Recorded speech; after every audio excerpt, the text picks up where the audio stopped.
Hi friends, good morning. कैसे हैं आप लोग? मैं चंद्रकांत मौर्य आपके बेसिक इंग्लिश पे फिर से बात करने आ गया हूं। आज की ये क्लास डिफेंस स्पेशल क्लास है। ये क्लास आपके लिए बहुत इंपॉर्टेंट है, बहुत इंपॉर्टेंट होने वाली है। So please support me, support this channel, support for us. So guys we start. पिछले चैप्टर में हम लोगों ने नाउन पार्ट 1 में पढ़ा था कि आपका जो प्रॉपर नाउन होता है वो होता है अनकाउंटेबल नाउन। आपने जो प्रॉपर नाउन पढ़ा था वो होता है अनकाउंटेबल नाउन। अब हम जो शेष पार्ट बचे थे वो कैसे हैं उनके बारे में पढ़ेंगे। तो हम एक तरफ लिख लेते हैं काउंटेबल नाउन, दूसरी तरफ अनकाउंटेबल नाउन।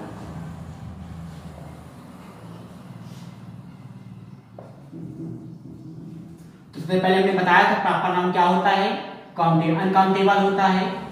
क्यों होता है इसको भी हमने बता दिया है। मतलब जो अपने आप में यूनिक हो, जो एक हो, उसे गिनने की जरूरत तो पड़ेगी नहीं, इसलिए हमारा अनकाउंटेबल हो जाएगा। दूसरा आता है कॉमन नाउन। कॉमन नाउन हम यूज करते हैं प्रॉपर नाउन के लिए। मतलब जो प्रॉपर नाउन होता है आपका वो होता है आपका सिंपल नेम, और जो कॉमन नाउन होता है वो होता है general name.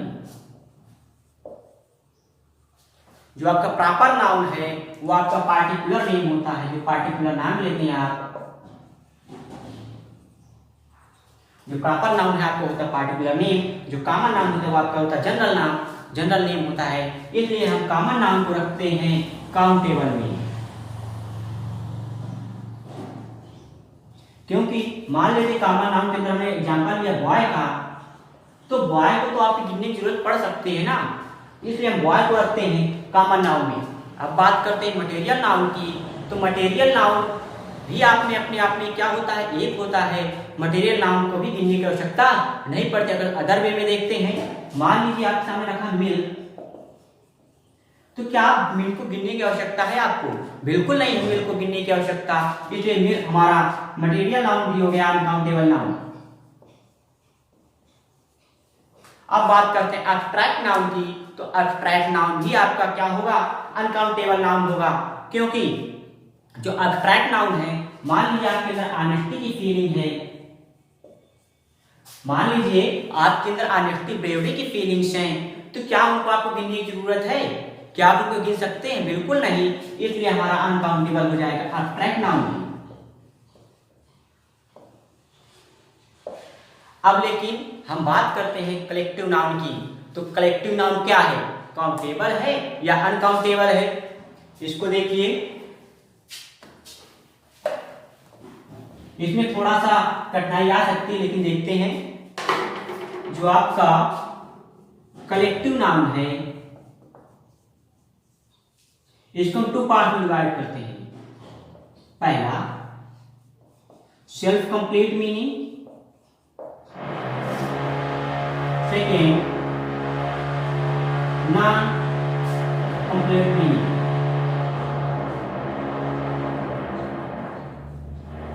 Self complete meaning को हम लोग बोलते हैं कॉम्पैक्ट, और नॉन सेल्फ कंप्लीट मीनिंग कहते हैं नॉन कॉम्पैक्ट। मतलब कुछ ऐसे वर्ड्स होते हैं जिनका हम लोग कलेक्टिव नाउन में, ऐसे कुछ वर्ड्स होते हैं जो अपना पूरा अर्थ देते हैं, पूरा मीनिंग देते हैं, पूरा भाव देते हैं। लेकिन कुछ ऐसे वर्ड्स हैं जो पूरा मीनिंग और भाव नहीं देते हैं। एग्जांपल के तौर पर देखते हैं, जो आपकी क्लास है, जो आपकी क्लास है वो आपका सेल्फ कंप्लीट मीनिंग देती है, मतलब पूरा कंप्लीट मीनिंग दे रही है।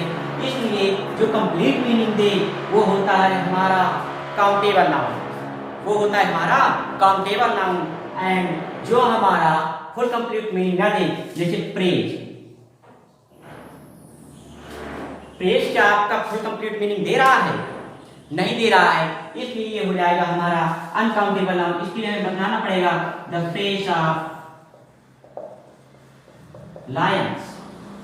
क्या इसके लिए जरूरत पड़ सकती है क्या? The students of class, the boys of class, इसकी जरूरत तो पड़ नहीं रही है। तो जो अपना सेल्फ कंप्लीट मीनिंग दे वो होता है काउंटेबल नाउन, जो अपना सेल्फ कंप्लीट मीनिंग ना दे वो होता है अनकाउंटेबल नाउन। तो जो आपका कलेक्टिव नाउन है वो काउंटेबल और अनकाउंटेबल दोनों कैटेगरी में रखा जाएगा।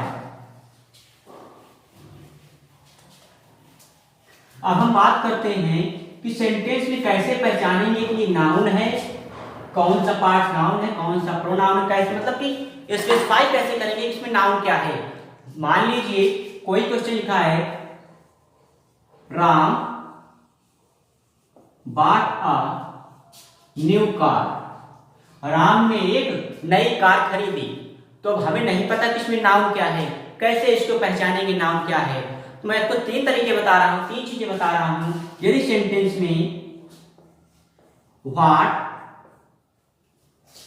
हु, whom इन तीन चीजों का क्वेश्चन करने से अगर इनका आंसर मिलता है तो वो होता है आपका नाउन। जैसे Ram bot a new car, Ram ने एक नई कार खरीदी। तो हम व्हाट से क्वेश्चन करते हैं कि राम ने क्या खरीदा। आप बोलोगे कि एक कार खरीदी, तो ये हमारा न्यू कार क्या हो जाएगा, नाउन हो जाएगा। अब बात करें ये कार किसने खरीदी, किसने खरीदी, किसने यानी whom का क्वेश्चन करने से राम हमें आंसर मिल रहा है, इसलिए राम हो जाएगा हमारा नाउन। फिर से सुनिएगा, अगर सेंटेंस में व्हाट, whom, who इन तीन का क्वेश्चन करने से अगर इनका आंसर मिल जाए तो वो होता है हमारा नाउन। जैसे नेक्स्ट हम पढ़ते हैं राम गोज होम, राम घर जाता है। तो पहला हम क्वेश्चन करेंगे कि कौन घर जाता है, राम। हु का क्वेश्चन करने से हमें कौन मिल गया, राम। हु का क्वेश्चन करने से हमें मिल गया राम, तो राम हमारा क्या हो जाएगा, नाउन हो जाएगा। लेकिन आप कह रहे हैं कि राम कहाँ जा रहा है, तो राम कहाँ का तो हमने बताया नहीं कि कहाँ का क्वेश्चन करने से आपको मिल जाएगा नाउन। तो जब कहाँ का क्वेश्चन आ रहा है तो ये हमारा क्या नाउन होगा, नाउन नहीं होगा, क्योंकि हम लोग यहाँ पर वेयर का क्वेश्चन कर रहे हैं। जब वेयर का क्वेश्चन कर रहे हैं तो ये हमारा शो करता है adverb of place, adverb of place. लेकिन एडवर्ब के बारे में बाद में बात करते हैं, अभी हम नाउन के बारे में बात करते हैं। तो समझ में आ गया होगा नाउन कैसे पहचानते हैं। अब हम कुछ सिंपल रूल हैं उनकी ओर बढ़ते हैं। कुछ छोटे छोटे रूल्स हैं जो आपके एग्जाम एरर डिटेक्शन के रूप में पूछे जाते हैं। जो आपका डिफेंस स्पेशल है उसमें ये क्वेश्चन जो ये आपका रूल है 100 में 99% ज्यादा पूछा जा रहा है। बहुत ही विकसित क्वेश्चन है ये, इससे बहुत सारे क्वेश्चन पुट अप होते हैं। देखिए पहला रूल नंबर फर्स्ट, अगर आपको किसी भी सेंटेंस में वन ऑफ द मिल जाए, किसी भी सेंटेंस में क्या मिल जाए, वन ऑफ द, किसी भी सेंटेंस में वन ऑफ द मिल जाए तो इसके साथ हम नाउन तो प्लूरल लेते हैं। नाउन कैसे लेंगे, प्लूरल लेंगे, लेकिन वर्ब लेंगे हम सिंगुलर, वर्ब लेंगे सिंगुलर। ऐसा क्यों, देखते हैं। एग्जांपल देखिए, one of the students is serious about study. One of the students is serious about study. Sorry, I cannot read. One of the students is not serious about study. मतलब शिक्षार्थियों में से एक शिक्षार्थी पढ़ाई के लेकर क्या सीरियस नहीं है।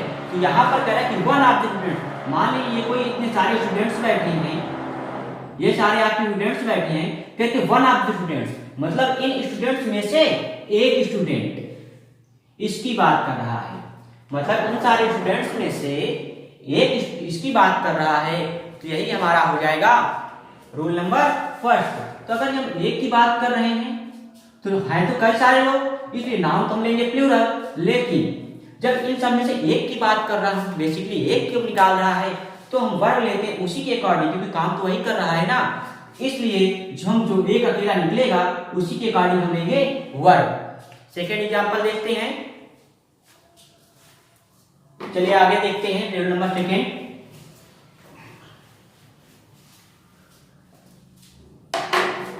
अगर आपके सेंटेंस में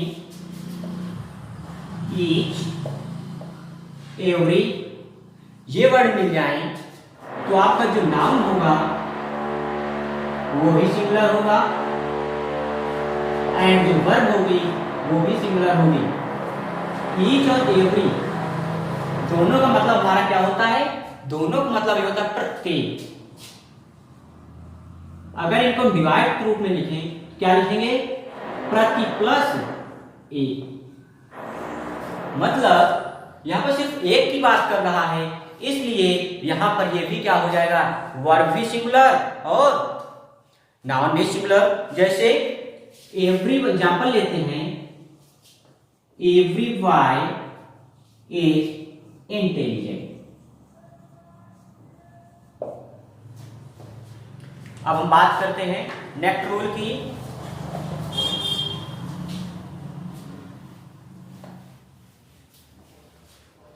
अगर सेंटेंस में ईच ऑफ, एवरी ऑफ आ जाए तब हम नाउन तो प्लूरल लेंगे लेकिन वर्ब सिंगुलर लेंगे।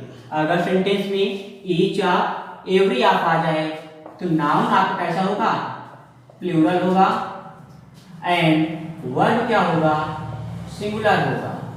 देखिए कैसे, जैसे यही सेंटेंस ले लेते हैं कि एग्जांपल देखते हैं कि each of the students is intelligent.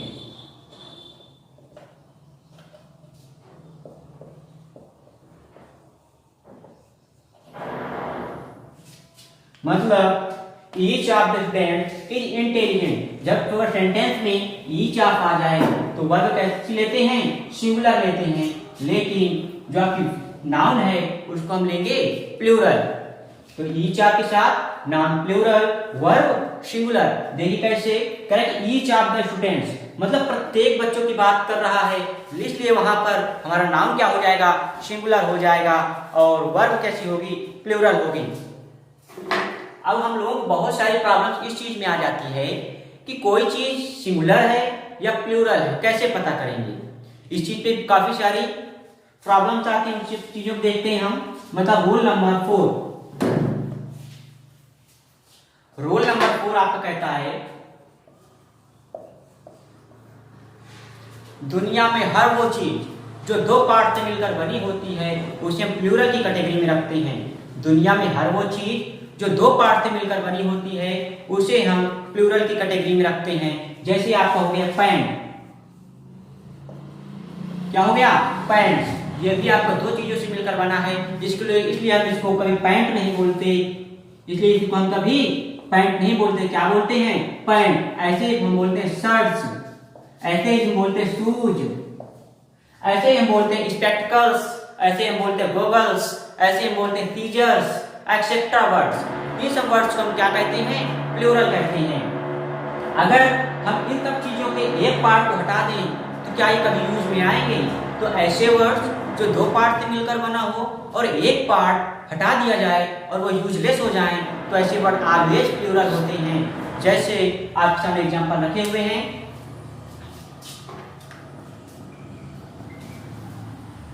अब बात करते हैं कि आजकल हम डेली बेसिस पर बोलते हैं कि half pant, half shirts, youngster, क्या ये वर्ड सही हैं? जैसे हम बोलते हैं हाफ पैंट्स, हाफ शर्ट्स या यंगस्टर, इन्हें हम क्या बोलेंगे? सही है या गलत है? ये हाफ पैंट है, इसका मतलब क्या होगा? मान लीजिए कोई पैंट है, अगर हाफ पैंट की बात करें तो इसका मतलब ये आधा पार्ट हमने हटा लिया, ये क्या बचा? क्या पे पैंट बचा? इसको हम हाफ पैंट कैसे कह सकते हैं? तो इसके लिए हम एक वर्ड यूज करते हैं शॉर्ट्स का। कौन सा वर्ड यूज करते हैं? ये हाफ पैंट, हाफ शर्ट, इन दोनों के लिए हम कौन सा वर्ड यूज करते हैं? शॉर्ट्स का यूज करते हैं। यही हमारा वर्ड होता है जो मॉडर्न इंग्लिश में होता है, उसके लिए हम क्या यूज करते हैं? शॉर्ट्स का यूज करते हैं। ये चीजें पढ़ने के मतलब कि बोलने के तरीके तो हाफ पैंट या हाफ शर्ट सही होते हैं, लेकिन ग्रामेटिकली ये रॉन्ग होते हैं। ग्रामेटिकली ये लॉन्ग होते हैं। जो वर्ड्स पढ़ने के हिसाब से सही हो उसे बोलते हैं स्लैंग्स। जो वर्ड पढ़ने के हिसाब से सही हो उसे हम बोलते हैं स्लैंग्स। लेकिन ग्रामेटिकली गलत हो तो हम उसे ग्रामर लैंग्वेज में तो यूज नहीं कर सकते हैं। अब हम बात करते हैं नेक्स्ट। बहुत सारे नाउन्स ऐसे होते हैं जिनका प्लूरल नहीं बनता। बहुत सारे वर्ड्स ऐसे होते हैं, बहुत सारे वर्ड्स ऐसे होते हैं जिनका प्लूरल नहीं बनता है। जैसे आप ले लीजिए गुड, लेकिन अगर उसमें यस या यस लगा दें तो उनका अर्थ चेंज हो जाता है। बहुत सारे वर्ड्स ऐसे हैं जिसका हम लोग प्लूरल नहीं बनाते हैं, अगर उसमें यस या यस लगा देते हैं तो उनका जो अर्थ होता है, जो मीनिंग होती है वो चेंज हो जाती है। जैसे हम पहला देखते हैं गुड, रिच। अगर हम गुड में एस जोड़ दें तो हो जाता है गुड। जैसे गुड मीन्स होता है आपका अच्छा, तो गुड मीन्स क्या हो जाता है, समान हो जाता है। ऐसे रिच मीन्स क्या होता है, रिच मीन्स होता है आपका अमीर, धनी। लेकिन अगर इसमें हम एस जोड़ दें, यस जोड़ दें तो ये हमारा हो जाता है प्रतिभा। ये हो जाता है हमारा प्रतिभा। अगर हम इसी तरह ले लेते हैं पेन। पेन मीन्स होता है दर्द, पेन मीन्स होता है दर्द। अगर हम इसमें क्या जोड़ दें, एस जोड़ दें तो ये हो जाएगा हमारा पेन्स। और पेन्स मीन्स क्या होता है, प्रयत्न करना होता है, प्रयत्न करना। मतलब गुड्स मीन्स हो जाएगा समान, रिचेस मीन्स हो जाएगा, रिचेस मीन्स हो जाएगा प्रतिभा, और पेन्स मीन्स हो जाएगा प्रयत्न। ऐसे आप ले लीजिए वाटर। वाटर मीन्स होता है पानी, अगर इसमें एस लगा दें तो हो जाता है वाटर्स, मतलब समुद्र। इसलिए हम कुछ ऐसे वर्ड्स हैं जिसमें हम यस या यस नहीं लगाते हैं, अगर गलती से लगा दें तो उनका जो आपका सेंस होता है पूरा चेंज हो जाता है। अब एक वर्ड आता है जो एनडीए स्पेशल है, जो एनडीए में लगभग 6 से 7 बार पूछा गया है, वो है एनडीए स्पेशल। क्वेश्चन कौन सा है, एनडीए स्पेशल एक क्वेश्चन है, कौन सा है, वेजेस। जो ये वेजेस है इसको हम दोनों तरीकों से यूज करते हैं, सिंगुलर में भी प्लूरल में भी, सिंगुलर में भी प्लूरल में भी। मतलब ये हो गया आपका सिंगुलर, और इसको यूज करते हैं किसमें, प्लूरल में भी। सिंगुलर में कैसे यूज करते हैं, सिंगुलर में इसका वेजेस का अर्थ होता है परिणाम, रिजल्ट। और जो प्लूरल में इसका यूज होता है उसका अर्थ होता है मजदूरी के सेंस में। मतलब हम वेजेस का दो अर्थ लेते हैं, पहला परिणाम के सेंस में, तो वहां पर हमारा जो क्या होगा, सिंगुलर यूज करेंगे। जब मजदूरी के सेंस में लेंगे तो वहां पर हम यूज करेंगे इसको प्लूरल। कैसे देखते हैं, wages are paid in, wages are paid, मजदूरी क्या कर दी गई, पेड कर दी गई, मजदूरी पेड कर दी गई। यहां पर हम लोगों ने मजदूरी के सेंस पर लिया है, इसलिए वर्ब क्या ले लिए, प्लूरल ले लिए। अब हम इसका यूज कहां पर करते हैं, सिंगुलर में भी करते हैं। तो वेजेस ऑफ हार्ड वर्क, जैसे एग्जांपल लेते हैं, wages of hard work is good.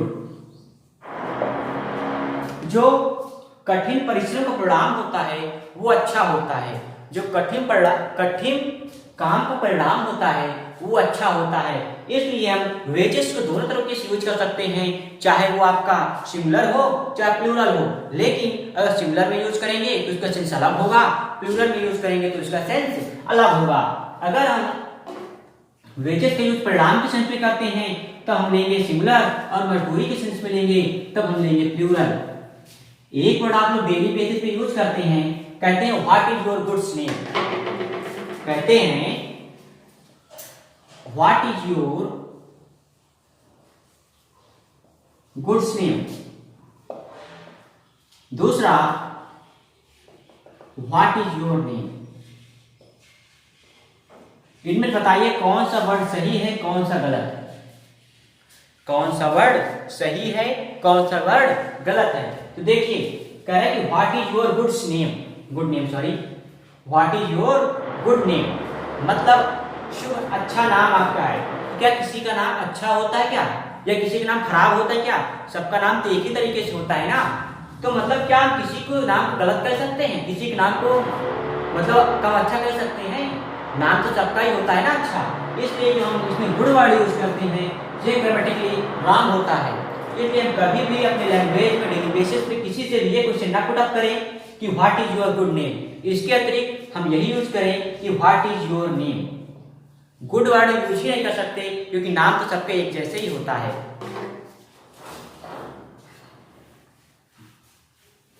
Rule number next, कुछ नाउन्स ऐसे होते हैं जिनका यूज हम सिंगुलर प्लूरल दोनों में कर सकते हैं। कुछ नाउन्स ऐसे होते हैं जिनका हम सिंगुलर प्लूरल दोनों में यूज करते हैं। जैसे नंबर 1 आप हो गया ज्यूरी, सेकंड हो गया डियर,